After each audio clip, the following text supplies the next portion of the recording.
Grenoble a enfin son Ripper Café. Il a ouvert pour la première fois vendredi dernier dans un local de l'île Verte.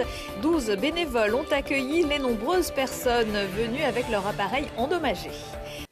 Un fer à repasser, un ordinateur, un sèche-cheveux ou un aspirateur, c'était un peu la complainte de Boris Vian vendredi après-midi dans la salle polyvalente de l'île Verte pour l'ouverture du premier Ripper Café grenoblois.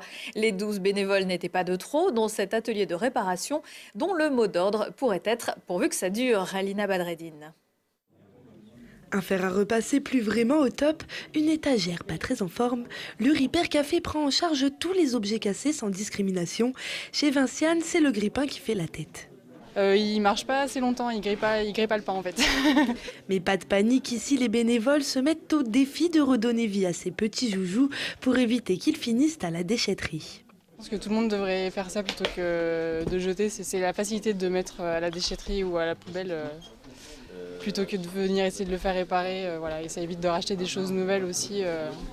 Venu tout droit des Pays-Bas, le concept du Ripper Café arrive en France en 2013.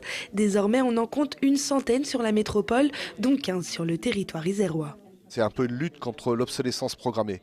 Lutter contre les appareils qu'on achète, qui ont une durée de vie de 1 an, que l'on met à la poubelle pour la moindre panne. Et aujourd'hui, c'est vrai que c'est très très cher. Déjà, il n'y a pas de réparateur pour beaucoup d'appareils, ça n'existe pas. Les pièces détachées de l'électroménager sont horriblement chères et souvent en fait on tombe sur des pannes qui sont un simple cordon déchiré, un fusible ou des pannes basiques. C'est dommage, ça passe à la poubelle pour une panne basique. Mais plus qu'une volonté économique, le Ripper Café, c'est avant tout un engagement écologique. Avec près de 300 000 objets réparés en 2017, les Ripper Café du monde entier ont empêché ensemble 300 000 kilos d'émissions de CO2. Ça permet de réduire les déchets, ça permet de réduire les matières premières qui sont utilisées pour la fabrication, l'énergie, les gaz à effet de serre, etc., etc., tout ce qui est nécessaire. Voilà. Donc c'est vraiment une vocation environnementale. Et dans le cas où l'objet est réparé, la personne est invitée à faire un don au Ripper Café pour un montant indicatif de 5 €. Le Ripper Café de Grenoble est ouvert un vendredi sur 2. Il est toujours à la recherche de bénévoles spécialisés dans l'électronique et l'électricité.